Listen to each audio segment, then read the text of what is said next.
አበቡ አንጀል ልጅም ከሚባል እኔ ባልኖር ጆሮ ባይኖርኛ አበቡ አበብያለሁ ቶቶልኝ ይዞኝ ነገርኛ ሰው ያስወጡልኝ አበቡ ምስኪን አበቡ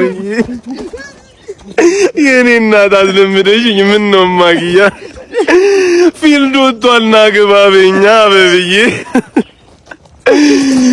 አጥር ስለልበኛ ማግያ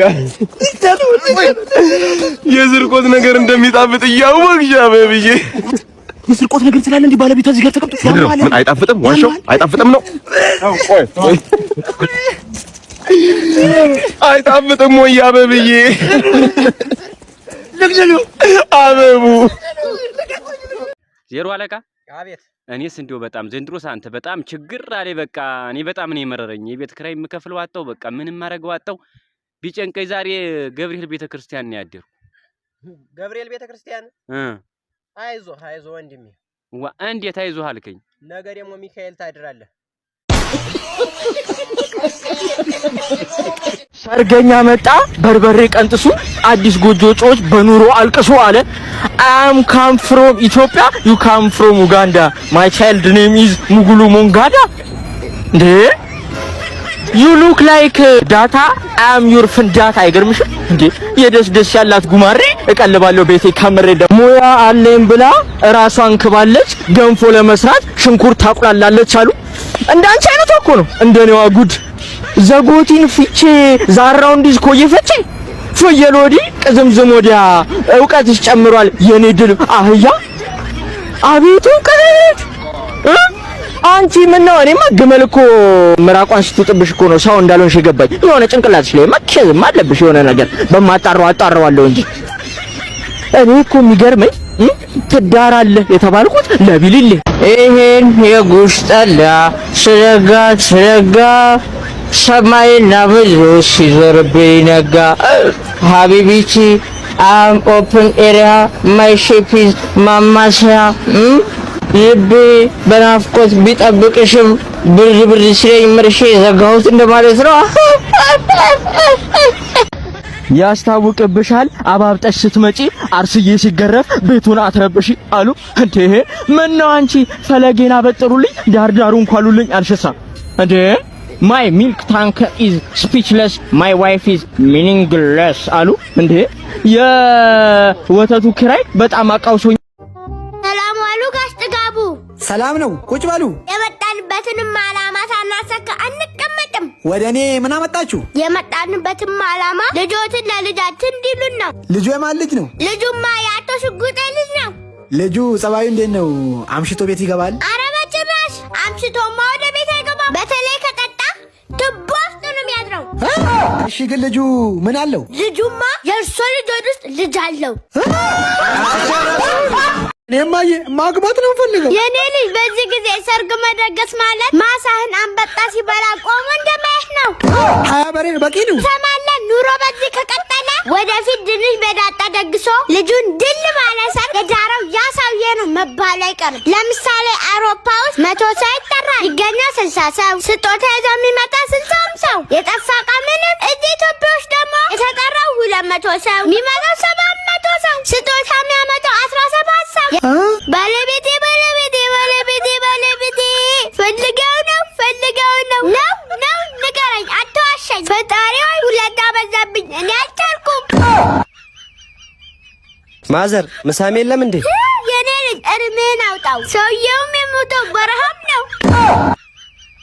ሰውዬ ባል ነው እንጂ ሞቶብኝ አይጤ ሞቶብኝ መሰለህ እንዴ ዝርዝር ሳንቲም ሰጠኝ ባል ሲሞት ከ1000 ብር በታች አይቻልም ሂዱታ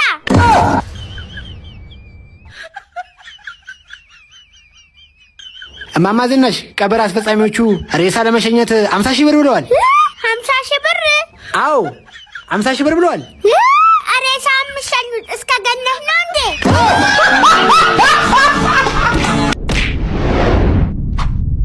እንዴ 50,000 ብር ይለኛል እንዴ ነው ወይስ ገነት በክፍያ ነው የሚያስገቡት ኦሮምኛ ትችላለህ አዎ በሚገባ ጌታዬ ማሊ ቡርኪና ፋሶ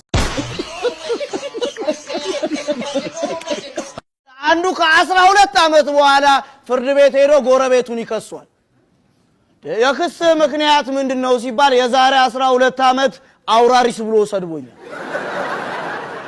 ዳኛው ፈገግ አሉ። ጎበዝ ከ12 አመት በኋላ ታዲያ ስድቡ ለምን ትዝ አለ ሲባል ዛሬ አይደል እንደ አውራሪስ ምን እንደሚመስል ያየው። እኔ ግን እርሶ ከመጡ በኋላ መላ ሰውነቴን እያመመኝ ነው እንዴ? እውነቴን ነው። እዚህ ጋር ስነካው ያመኛል። እዚህ ጋር ስነካም ያም ከሆነ አረ እዚህ ጋርም ስነካው ያመኛል። እዚህ ጋር ስነካም ያም ከሆነ በሽታው ያለው እጅ ላይ ነው። ናው ወይ ጉድ! ከዚህ ሁሉ ጠቅላይ ሚኒስተርነት ቢቀርስ? እንተው ይቅር ወይ እንተው? አዎ ይተውት። ዓለም ራሱ ፊቱን አዙሮቦት የለ እንዴ? አይመስለኝም። እዴ ረሱት እንዴ? እስኪ ይሄን ቪዲዮ ተመልከቱት።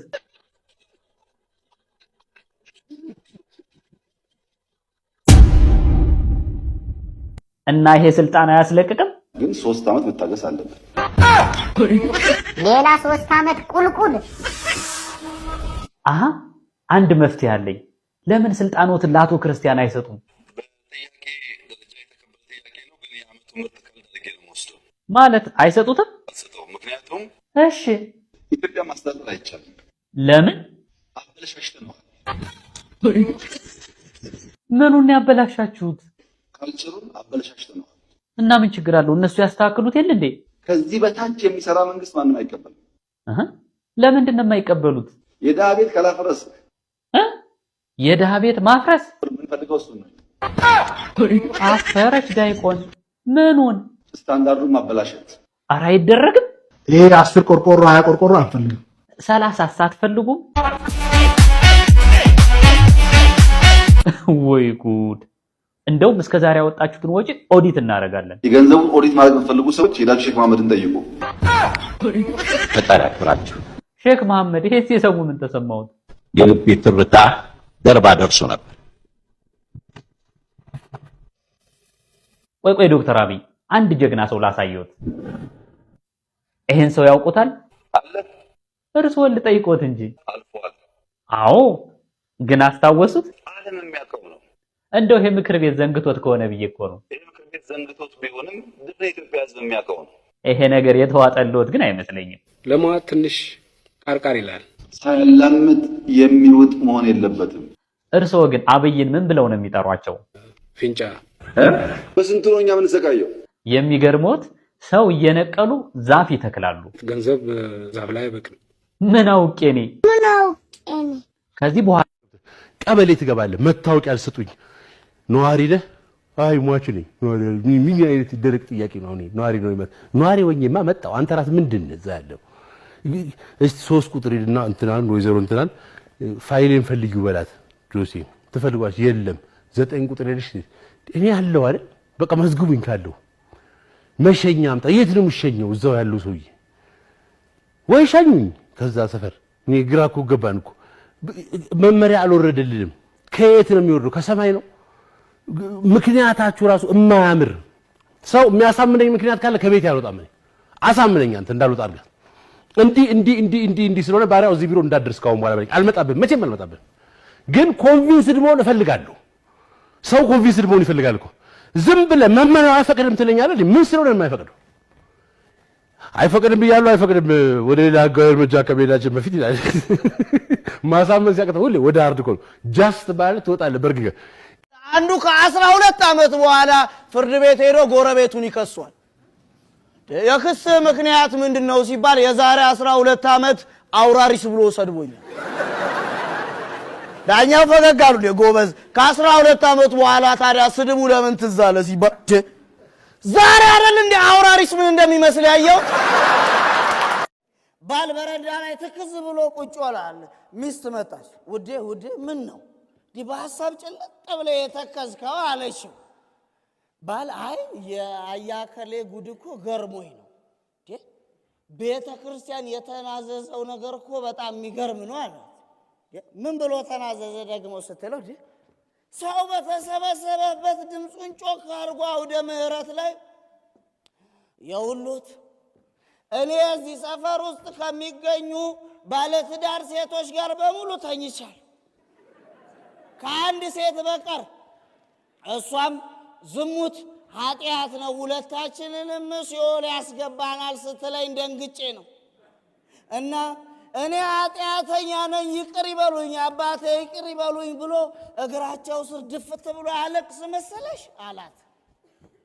ይሄ ነው ያስገረመኝ ሲላት ሚስት እውነት ነው ያስገርማል፣ ግን ምን አስተከዛ አንተን አለችው። አይ መተከዝ እንኳን አይደለም ውዴ፣ እንደው እቺ አንድ ሴት ማን ትሆን ብዬ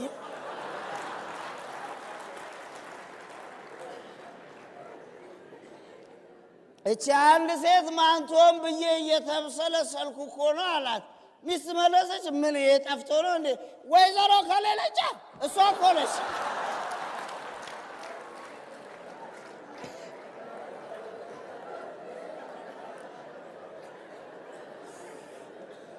እሷ አረለሽ ከዓመት ዓመት ከገሌ ገዳም ከሌ ገዳም ከከሌ ገዳም ከሌ ገዳም እያለች ሃይማኖቷን ጠብቃ ቆየችው እኮ እሷ ነች። ከሷ ውጭ ማን ይሆናል አለች። ባልናቴ በረጅሙ ተንፍሶ ውዴ ከአንድ ሰው በቀር እኮ ነው ያልኩሽ።